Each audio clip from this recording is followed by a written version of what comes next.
This is a CBS News Special Report. I'm John Dickerson in Washington. We come on the air tonight after another mass shooting in America. Any moment, President Biden will address the nation after a massacre at an elementary school in Uvalde, Texas. At least 18 children and 1 adult were killed, according to the Texas Department of Public Safety. Another community that will forever mark time as before today and after. Another national tragedy. The 18-year-old shooter is also dead. Flags in the nation's capital are at half-staff, and once again, President Biden will mine his personal experience with grief on behalf of the nation. The president just returned from his first trip to Asia, a trip that started not long after President Biden addressed the last mass shooting in Buffalo, playing the role of consoler-in-chief twice in less than 2 weeks. Today's shooting is the 212th mass shooting this year in stores, houses of worship, subways, and schools. And there have only been 144 days so far in 2022. Nicole Killian is at the White House. Nicole, the president has been on the phone apparently with the governor of Texas. Yeah, that's right, John. The White House says President Biden spoke with Texas Governor Abbott earlier this evening aboard Air Force One as he was returning here to the United States from an overseas trip to Asia. He offered any and all assistance to the governor in the wake of this horrific shooting. Flags here at the White House have also been lowered to half-staff. John?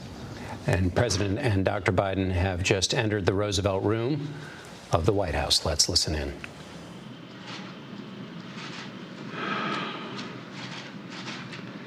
Good evening, fellow Americans. I had hoped when I became president I would not have to do this again. Another massacre, Uvalde, Texas, an elementary school. Beautiful, innocent, second, third, fourth graders. And how many scores of little children who witnessed what happened see their friends die as if they're on a battlefield, for God's sake.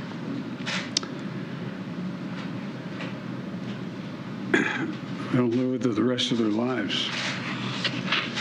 There's a lot we don't know yet. There's a lot we do know. The parents who will never see their child again, never have them jump in bed and cuddle with them. Parents who will never be the same. To lose a child is like having a piece of your soul ripped away. There's a hollowness in your chest. You feel like you're being sucked into it and never going to be able to get out. Suffocating.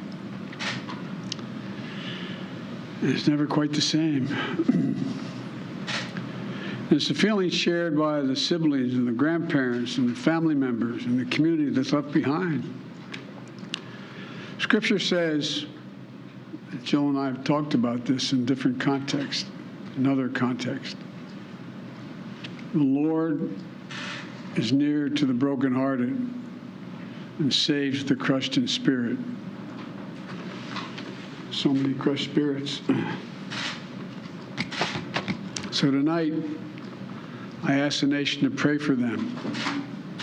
Give the parents and siblings the strength in the darkness they feel right now.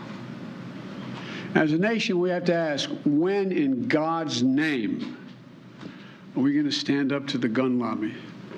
When in God's name we do what we all know in our gut needs to be done? It's been 3,448 days, 10 years since I stood up at a high school in Connecticut, a grade school in Connecticut, where another gunman massacred 26 people, including 20 first graders at Sandy Hook Elementary School. Since then, there have been over 900 incidents of gunfires reported on school grounds. Marjorie Stoneman Douglas High School in Parkland, Florida. Santa Fe High School in Texas. Oxford High School in Michigan. The list goes on, and the list grows when it includes mass shootings at places like movie theaters, houses of worship, as we saw just 10 days ago, the grocery store in Buffalo, New York.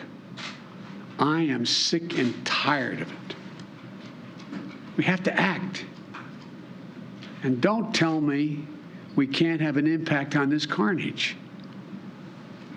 I spent my career as a senator and a vice president working to pass common sense gun laws. We can and won't prevent every tragedy, but we know they work and have positive impact. When we passed the assault weapons ban, mass shootings went down. When the law expired, mass shootings tripled. The idea that an 18-year-old kid can walk into a gun store and buy 2 assault weapons is just wrong. What in God's name do you need an assault weapon for except to kill someone? Deer aren't running through the forest with Kevlar vests on, for God's sake. It's just sick. And the gun manufacturers have spent 2 decades aggressively marketing assault weapons, which make them the most and largest profit.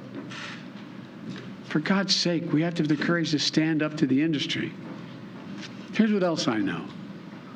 Most Americans support common sense laws, common sense gun laws. I just got off a trip from Asia, meeting with Asian leaders. And I learned of this while I was on the aircraft. And what struck me on that 17-hour flight, what struck me was these kinds of mass shootings rarely happen anywhere else in the world. Why? They have mental health problems. They have domestic disputes in other countries. They have people who are lost.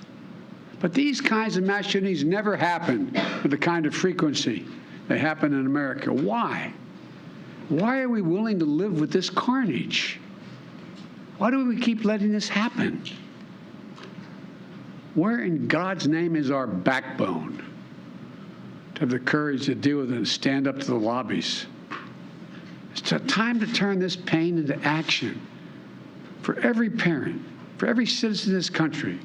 We have to make it clear to every elected official in this country, it's time to act. It's time for those who obstruct or delay or block the common sense gun laws. We need to let you know that we will not forget. We can do so much more. We have to do more. Our prayer tonight is for those parents lying in bed and trying to figure out, will I be able to sleep again? What do I say to my other children? What happens tomorrow?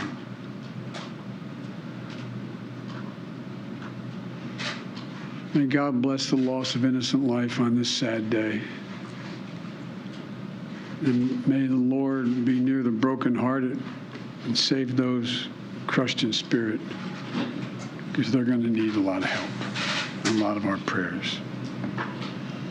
God love you.